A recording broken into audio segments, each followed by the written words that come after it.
कहानी की शुरुआत में हम एक खूबसूरत लड़की को उसके कमरे में अकेले गहरी नींद में सोते हुए देखते हैं। तभी अचानक कोई उसका कंबल खींच लेता है।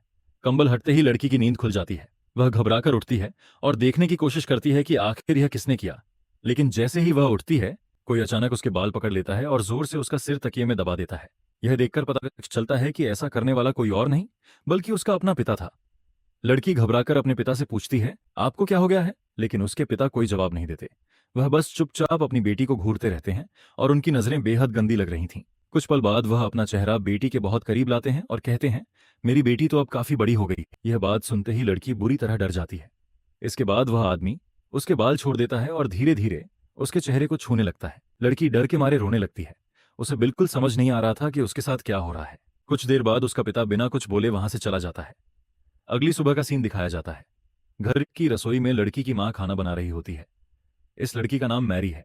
मैरी चुपचाप बैठी सोच रही थी कि कल रात जो कुछ भी उसके साथ हुआ, क्या उसे अपनी मां को बता देना चाहिए या नहीं। तभी उसकी छोटी बहन और उसका छोटा भाई भी नाश्ते की टेबल पर आकर बैठ जाते हैं।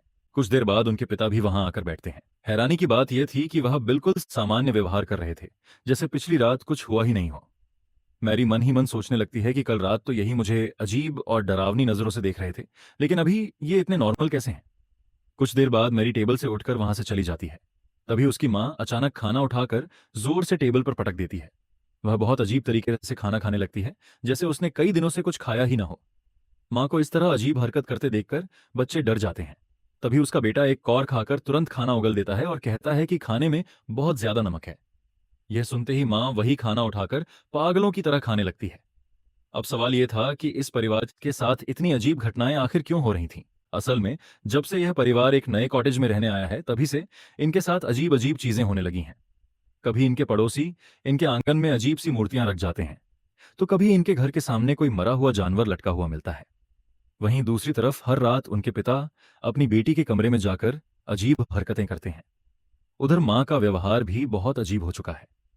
वह भूखे भेड़िए की तरह खाना खाती है और अपने खाए हुए खाने को अपने बेटे को भी खाने के लिए देती है।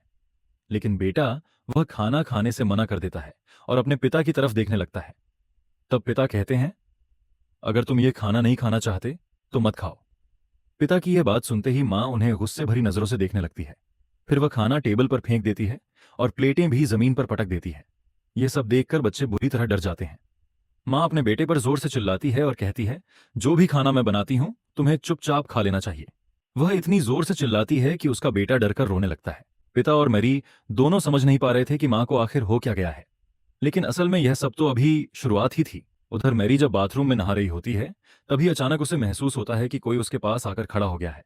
वह शीशे पर जमी भाप को साफ करती है और जैसे ही देखती है, सामने अपनी छोटी बहन को खड़ा पाकर घबरा जाती है। कुछ देर बाद दोनों बहनें अपने कमरे में बैठी होती हैं। तभी छोटी बहन मैरी को बताती है कि हर रात उनके पिता उसके कमरे में आते हैं और उसके साथ अजीब व्यवहार करते हैं। यह सुनकर मैरी हैरान रह जाती है, क्योंकि उसके साथ भी हर रात बिल्कुल यही सब होता है। दोनों बहनें अभी इस बारे में बात ही कर रही थीं कि अचानक उनके पिता वहां आ जाते हैं। लगता था कि उन्होंने उनकी सारी बातें सुन ली थीं। अचानक वह एक चाकू निकालते हैं और दोनों बहनों पर हमला कर देते हैं। मैरी उन्हें जोर से धक्का देती है, जिससे वह गिर जाते हैं। मौका देखकर दोनों बहनें अपनी जान बचाकर कमरे से बाहर भागने लगती हैं। लेकिन थोड़ी ही देर में उनके पिता फिर से उनके सामने आ जाते हैं और मैरी के बाल पकड़ लेते हैं। वह कुछ पल दोनों को घूरते रहते हैं और फिर अचानक मैरी को उठाकर जोर से फेंक देते हैं। मैरी सीढ़ियों से नीचे गिर जाती है और चोट लगने की वजह से बेहोश हो जाती है। दूसरी तरफ उसकी बहन एना डर के मारे वहां से भागने लगती है। वह पीछे मुड़कर देखती है तो पाती है कि उनके पिता उसके पीछे नहीं आ रहे हैं। दरअसल उनके पिता स्टोरेज रूम में चले गए थे और वहां से एक भारी हथौड़ा लेकर बाहर आते हैं। इधर कुछ देर बाद मैरी को भी होश आ जाता है। वह उठकर अपनी बहन एना को ढूंढने लगती है। तभी अचानक उसे ऐसा महसूस होता है कि उसके पीछे कोई खड़ा है। जैसे ही वह मुड़कर देखती है, सामने उसके पिता हथौड़ा लिए खड़े थे। वह हथौड़ा उठाकर मैरी पर हमला करने ही वाले होते हैं कि तभी एना जोर से चिल्ला उठती है। एना तुरंत एक बैट उठाती है और अपने पिता के मुंह पर जोर से मारती है। लेकिन हैरानी की बात यह थी कि उनके पिता को इससे कोई फर्क ही नहीं पड़ता। इसके बाद वह एना पर भी हथौड़े से हमला कर देते हैं। लेकिन जैसे ही एना नीचे झुकती है, हथौड़ा जाकर दरवाजे से टकरा जाता है। उसी समय नीचे से किसी के आने की आवाज सुनाई देती है। यह आवाज किसी और की नहीं बल्कि उनके डैड की थी, जो ऊपर की तरफ आ रहे थे। डैड की आहट सुनते ही वह आदमी तुरंत हथौड़ा जमीन पर फेंक देता है और जल्दी से दूसरे कमरे में चला जाता है। जैसे ही डैड ऊपर पहुंचते हैं, वहां का नजारा देखकर वह घबरा जाते हैं। फिर उनकी नजर अपनी दोनों बेटियों पर पड़ती है। जो डर के मारे उनसे दूर हट रही थीं। तभी उनके पैरों के नीचे वही हथौड़ा आ जाता है। वह इधर उधर देखते हैं और दीवार में बने एक बड़े से छेद को भी नोटिस करते हैं। डैड गुस्से में अपनी बेटियों से पूछते हैं, क्या तुम दोनों यहां लड़ाई कर रही थीं? लेकिन दोनों बहनें चुप रहती हैं और कोई जवाब नहीं देती। तब उनका छोटा भाई भी कमरे से निकलकर उनके पास आ जाता है। मैरी और एना तुरंत उसे वहां से भाग जाने के लिए कहती हैं। उसी समय एक औरत वहां आती है और जमीन पर पड़ा हुआ हथौड़ा उठा लेती है। यह औरत कोई और नहीं बल्कि उनकी मां थी। डैड जैसे ही अपनी पत्नी की तरफ देखते हैं, वह अचानक उन पर हमला कर देती है। डैड उसे रोकने की कोशिश करते हैं, लेकिन वह औरत उन्हें जोर से धक्का देकर गिरा देती है। उसके चेहरे पर एक बेहद डरावनी मुस्कान होती है। फिर वह टूटे हुए कांच के टुकड़ों पर पैर रखते हुए बिल्कुल आराम से अपने कमरे की तरफ चली जाती है। इसी दौरान नीचे से फिर किसी औरत की आवाज सुनाई देती है। यह आवाज भी उनकी मां की ही लगती है, लेकिन असल में वह उनकी असली मां थी। वह ऊपर आकर हैरानी से पूछती है कि यहां आखिर हो क्या रहा है। लेकिन अब घर के सभी लोग उनसे भी डरने लगे थे। डरते डरते यह लोग कमरे का दरवाजा खोलते हैं, मगर अंदर कोई भी नहीं था। इसके बाद सभी की नजर फर्श पर पड़े उसी हथौड़े पर जाती है। मां अपनी बेटियों के पास आती है और उनसे पूछती है कि आखिर हुआ क्या है। लेकिन एना और मैरी अपनी मां से भी डरी हुई थीं और कुछ बोल नहीं पा रही थीं। इसके बाद डैड अपने भाई को घर बुलाते हैं। उनका भाई चर्च में एक पादरी था। चर्च के फादर वहां आकर बताते हैं कि इस तरह की अजीब घटनाएं पहले भी कई जगहों पर हो चुकी हैं, लेकिन उनका बड़ा भाई इन बातों पर भरोसा नहीं करता। उस रात सभी लोग यह फैसला करते हैं कि अब से सब एक ही कमरे में सोएंगे। लेकिन आधी रात को उनके छोटे बेटे को टॉयलेट जाना होता है। वह किसी को जगाए बिना चुपचाप खुद ही बाथरूम की तरफ चला जाता है। इसी दौरान उसी की तरह दिखने वाला एक दूसरा बच्चा कमरे में आता है।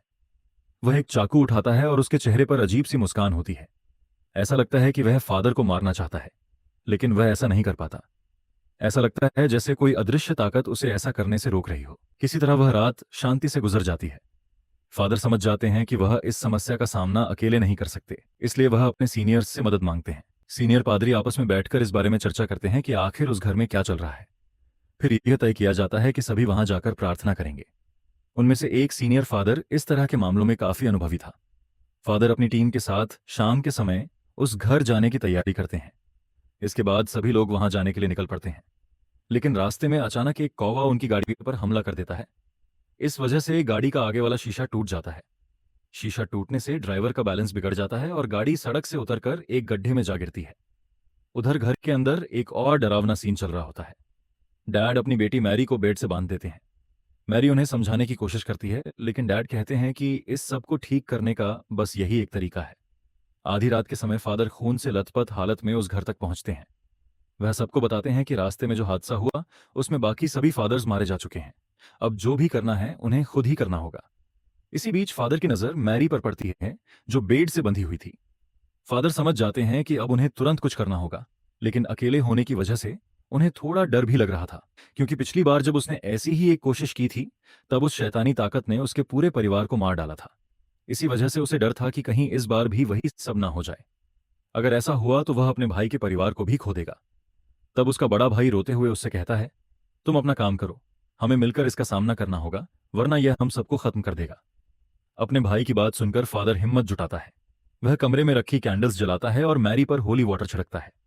जैसे ही पवित्र पानी उसके ऊपर गिरता है, मैरी जोर जोर से चीखने लगती है। इसके बाद फादर मैरी के सीने पर एक क्रॉस रखता है और फिर एक छड़ी से उसे मारना शुरू कर देता है। दर्द से मैरी जोर जोर से चिल्लाने लगती है और पूछती है कि वह लोग उसके साथ ऐसा क्यों कर रहे हैं। फादर मैरी के डैड की तरफ देखकर पूछता है, क्या तुम अब भी इस प्रक्रिया को जारी रखना चाहते हो? यह सब देखकर मैरी के डैड की आंखों में आंसू आ जाते हैं। लेकिन जब पहली छड़ी टूट जाती है तो पादरी तुरंत दूसरी छड़ी निकाल लेता है और फिर से वही करने लगता है। इतने दर्द के कारण आखिरकार मैरी बेहोश हो जाती है। इसी दौरान कहानी हमें उस जगह पर ले जाती है जहां फादर्स की गाड़ी का एक्सीडेंट हुआ था। वहां अब पुलिस पहुंच चुकी थी। जैसे ही पुलिस वाले गाड़ी से एक फादर को बाहर निकालते हैं, अचानक गाड़ी में जोरदार धमाका हो जाता है। उसी समय हमें पता चलता है कि मैरी के डैड का भाई भी वहीं मौजूद है। इसका मतलब साफ था कि जो आदमी अभी मैरी के घर में पादरी बनकर मौजूद है, वह असली फादर नहीं बल्कि वही शैतान है। यानी वह जानबूझकर मैरी को बेवजह दर्द दे रहा था। अब मैरी की मां से यह सब देखा नहीं जाता। वह कहती है, यह कोई इलाज नहीं है, अगर ऐसा ही चलता रहा तो मेरी बेटी मर जाएगी। इसके बाद वह उस नकली फादर को पकड़ लेती है ताकि वह मैरी को और नुकसान न पहुंचा सके। लेकिन डैड उसकी बात नहीं सुनते। वह अपनी पत्नी को जोर से धक्का देते हैं और उस पादरी से कहते हैं कि वह अपना रिचुअल जारी रखे। तभी अचानक डैड अपनी पत्नी के पास जाते हैं और गुस्से में उसका गला दबाने लगते हैं। उसी समय उनकी नजर अपने भाई पर पड़ती है, जिसके चेहरे पर एक डरावनी मुस्कान थी। तभी डैड को सच्चाई समझ में आ जाती है। वह तुरंत उस शैतानी ताकत पर हमला कर देते हैं, लेकिन वह शैतान उन्हें जोर से मारकर नीचे गिरा देता है। जैसे ही वह शैतान डैड को खत्म करने वाला होता है, तभी असली फादर वहां पहुंच जाता है। वह तुरंत कुछ पवित्र मंत्र पढ़ने लगता है। उन मंत्रों की वजह से वह बुरी आत्मा वहां से निकलने लगती है। इस पूरी घटना में मैरी बहुत बुरी तरह घायल हो चुकी होती है। इसके बाद वह धीरे धीरे स्टोरेज रूम की तरफ बढ़ने लगती है। तब फादर उसके सामने एक शीशा रख देता है। जैसे ही मैरी उस शीशे के सामने आती है, उसके शरीर से वह शैतान निकलकर बाहर भागने लगता है।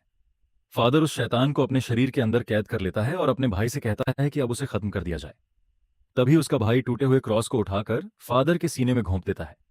ऐसा करते ही फादर और वह शैतानी ताकत दोनों एक साथ मर जाते हैं। आखिरकार यह परिवार सुरक्षित बच जाता है और इसी के साथ यह कहानी यहीं खत्म हो जाती है।